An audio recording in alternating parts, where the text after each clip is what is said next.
The yellow house is the worst. It's got so much detail, driveways and 2 driveways, buildings, trailers. He's got trailers back in there, trees. It takes a long time on that one. It's not my favorite one to do for sure. So finally got them done, but I had the dirt and clippings up on the street and on the driveways, and rain looked like it was coming in, but I was able, it blew over, thank goodness. So I was able to get everything blowed off and finished up before it rained. But that's the downside of working solo, is when you're doing sets and stuff. But there's a lot of downsides to having a guy with you. But it's a whole different arena. If you're doing HOAs and stuff, there you got to have employees. So or big sets, you know, multiple houses all together. All right, I'm gonna get on to the next thing. I don't know if y'all can hear that. Man, them Kohlers sound like shit. I'm sorry, but every one I've had sounds like that. Unless you run them every day, but you leave them sit for a couple weeks and then you fire them up. It's nothing but hammering, valve slamming, push rods, whatever it is. They sound like that. They sound like they're gonna come apart.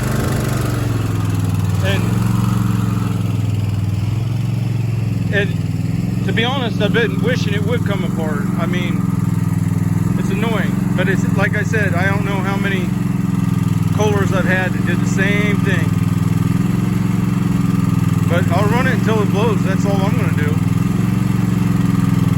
I guess it's better than Cowies. When they get old, then they just do this mysterious stuff where they won't hot start, and there'll be fuel laying in the intake manifold and the plugs will be dry. You can mow with it. A Cowie, when it's wore out, you can mow with it all day long as you never shut it off. And I never did figure out what that was all about. I got so frustrated with it. I changed the valves, adjusted the valves, changed coils, everything. But that's what I always had with Kawasaki's when they get older. And the Kohlers, they do this. They sound like they're gonna blow up. And then if you run them for a long time, they come out of it. Like 3-4 days from now, if I ran that every day, it would come out of it. All right, let me get this thing hooked up. We'll talk to you later. So I had a thing that was going on and the timeline changed on it. So I didn't get a chance to paint this deck, but I got to put it back together because I got to do some light bush hogging type stuff, and I don't have a bush hog for the Bobcat attachment. So I'm just throwing this together just to do this one. Well, there's 2 places I need to do it, 3 actually. But what I'm doing is putting this deck back together, and I'm using I'm going to use the short spindles. So instead of the long ones, I'm using the short, and that brings my blade up a little bit. So I'm also going to use the factory pulleys. So I'm going to slow my blades down a little bit. Before on this deck, I had the pulleys off of a 52-inch Hustler. So that sped the blades up quite a bit, and I don't want to do that for the type of work that I'm doing. So I gotta repopulate this deck and throw it on this old piece of junk mower here. And then I'm gonna probably pump the tires way up to get more ground clearance and go do basically brush hogging work with it, and take care of a few things. So let me get this set up, and I'll probably get some time lapse or some other video here. Yeah, I gave up on trying to film that. I had to flip the deck up because I'm having to use a sledgehammer to beat the spindles in. But I was going to take a second to show you to make sure when you're putting your spindles in that you put your grease zerks where they're sticking out, whichever way you like it. Now, normally I stick them out to the front. This one here I forgot, and it's sticking out to the side, but that's okay because that one can be accessed from the outside at the chute opening. So I'm not taking it back apart to fix that. So I'm going to get the rest of this put back on. The spindles, push bar, and the idler pulleys and tensioner, and then slide the deck underneath the machine and get it all mounted up. I'll get back with you. Bye. The battery died on the phone, so I couldn't get video. But what I did was I put the idler pulley. This idler pulley is the wrong size, but it's the only one I had. I had some smalls, but the bearings were seized up. And I got the spindles on, top pulleys, and the swing arm for the idler, the tensioner, belt tensioner, swing arm, and it's a little stiff, but it'll wear in. Then this greaser was bad, so I had to change out that greaser, and I got the push bar on. So now I'm just gonna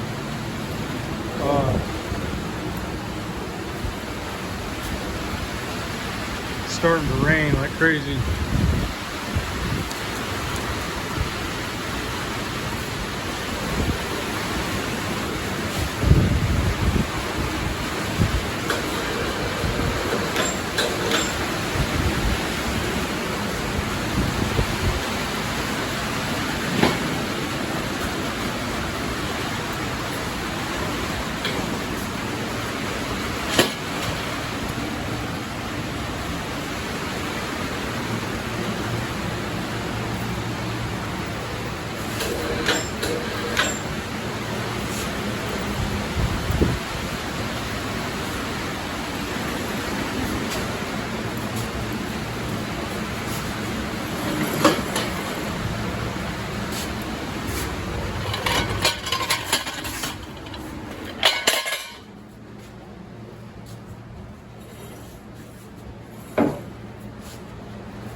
I don't have that idler set up right.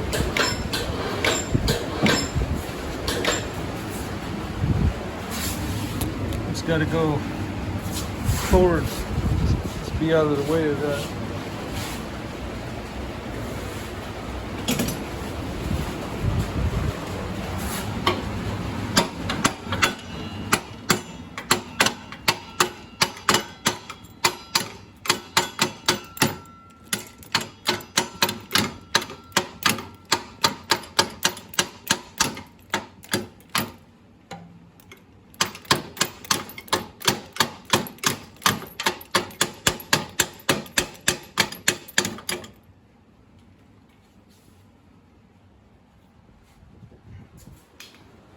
Sometimes I don't like this thing hanging down too low. I make a loose loop, and sometimes I like it down lower, so I undo the knot.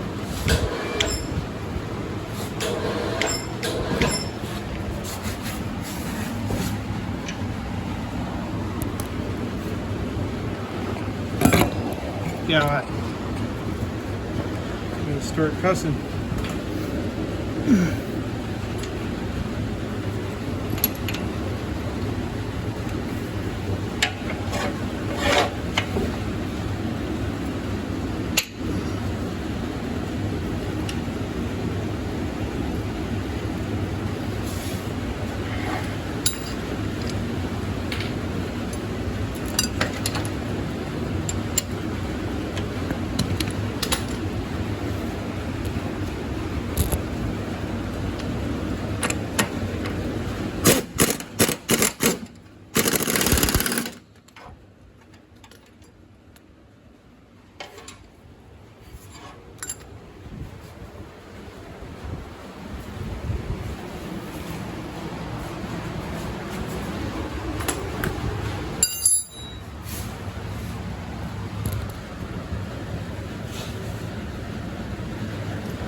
See how simple the Hustler deck design is? I mean, as far as assembly, I'm not happy with the plating where they've got one plate, then another plate, and then it's all just supposedly supposed to stay good because of powder coating, which the powder coating fails and then water gets between those plates and it scale rusts. It should be done with all one solid heavy piece of steel, not multiple plates. But as far as the design with the push bar and the hanging chains, I like that. And as far as changing belts, it's real nice on the Hustler. You just undo your chain for your tensioner and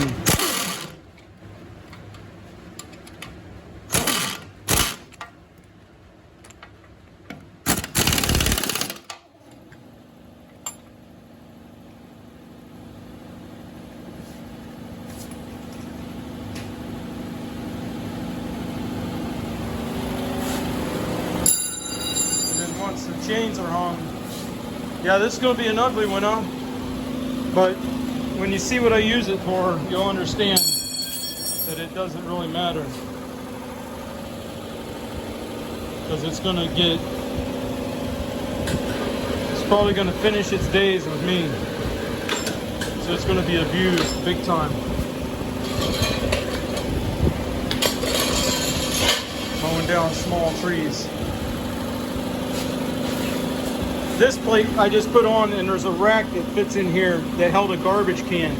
So I used to drive up and down my local area here picking up the garbage on the side of the streets. With my signage on here, of course, trying to drum up business.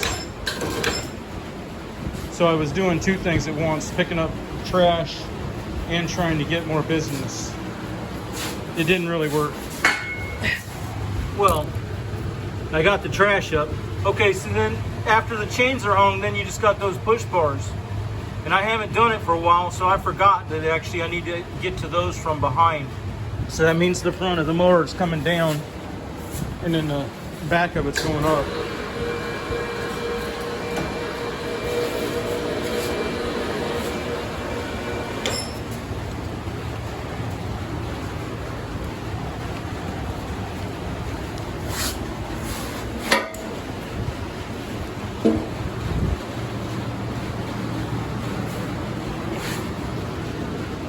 Then I'll have to try to find a belt for the 60. See, I don't run 60s very much anymore.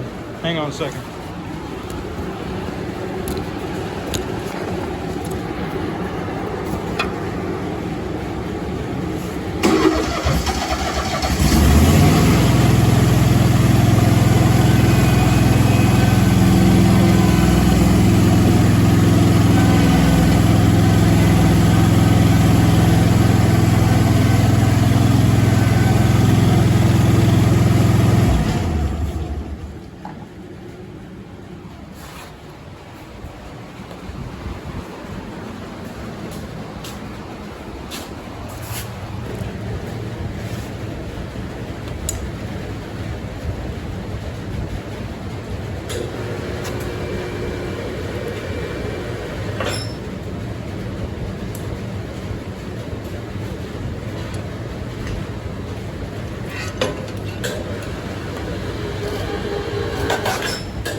See, I guess if you go too far up, the chains on, I forgot about that. The chains on the mower deck swing forward, and then you'll have trouble lining that up.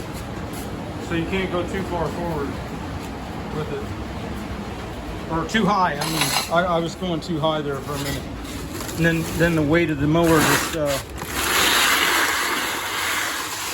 you know, it'll let the deck swing forward, and you never get these lined up. So that's why I put it back down a little bit.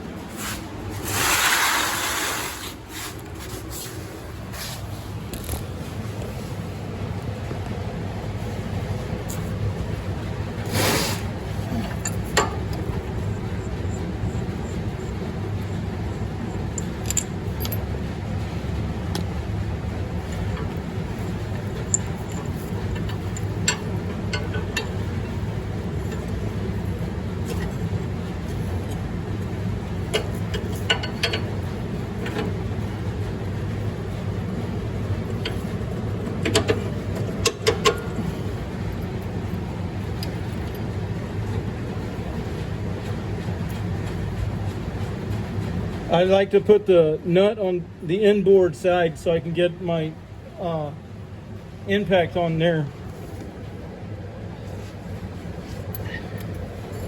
And the bolt head I put towards the outboard side. Gives a little more clearance between the tire, and so far I just found it works better for me.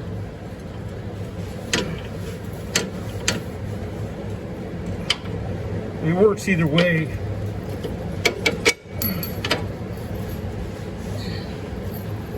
But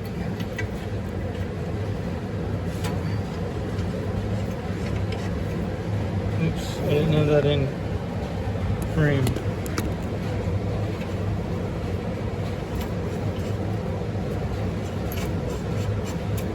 Okay, I'm going to tighten up those two bolts, and I got to look for the wrenches, so I'll catch you later. Well, I found a belt, and I tightened up the push bar bolts, and I went and mowed, I didn't make it but 4 feet, and I wrapped up some wire or something underneath the deck. But that's what I got, that's what I put this mower together for, is because I don't want to put my good mowers on the kind of stuff that I have to do with this. I guess it's just some old clothesline. It ain't nothing big. It ain't real bad wire or anything. It's just old clothesline.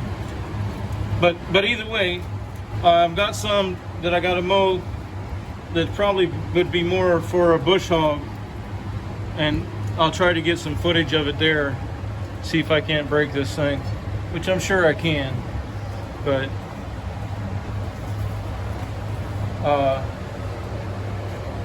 it's got good rear baffles. The deck is good in that respect, but somebody's left it out in the weather and it's got some bad rust spots on it, especially between the plating and stuff. It's weird how these decks will do. Some of them will have top rot from stuff laying in here. Some of them will be ate through from the underneath from mowing low on sandy yards. It's just crazy the way that these things will do.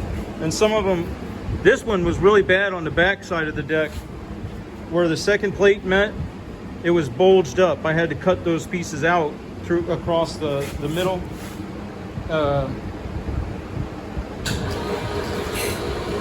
Because to stop the rust from continuing. But anyway, it's ready to go mow rough areas, and that's what I wanted to put it together for.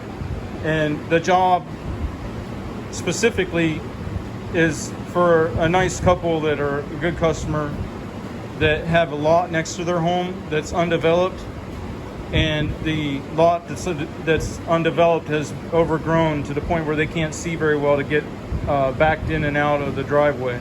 So that's what the urgency was, and that's why I put this together without painting the deck. It just has the Rust-Oleum rusty metal primer on it, but it doesn't really matter. It's good enough for now. That'll seal out because I brushed it on and it got heavy coat in here and here. That'll seal out the moisture from continuing to do damage. So I would have rather had a top coat on it, but I didn't have time to do all that. So all right, I'm gonna go on to other things. Have a good one.